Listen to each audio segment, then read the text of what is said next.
mga maliliit na figures. Ang size nito ay nasa 4 inch. Rubber ang kanyang materials at articulated siya. Basic lang yung articulations niya. Yan yung sa harap niya. Nagagalaw yung ulo at dalawang braso niya. Ito naman ay vintage at nasa 4 inch din yung size. Rare na rin ang figure na ito.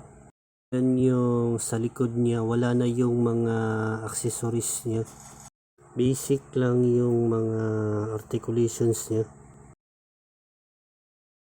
Ang sunod naman ay vintage din at nasa 4 inch yung size. Marami siyang parts na articulated at rubber halos lahat ng materials niya. Marami siyang parts na nagagalaw. Yung sunod naman ay 4 inch din ang size.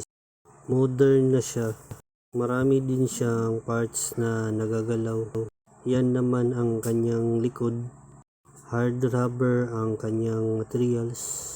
Ito ay may basic lang na articulations at nasa 4 inch din ang size. Basic lang yung mga articulations niya at rubber ang kanyang materials. 4 inch din ang size nito. Basic lang din yung articulations niya. Modern na siya at rare din siya na figure. Hard rubber ang kanyang materials. Ito naman ay marami ding parts na articulated. Rubber din ang kanyang materials at mahirap na rin hanapin siya. Marami siyang parts na articulated. Itong isa ay nasa lagpas 4 inch na siya. Nabubuksan niyang sa kanyang gitna at pwedeng lagyan ng maliit na figure. Yan ang kanyang likod. Plastic at rubber ang kanyang materials. Basic lang ang kanyang articulations.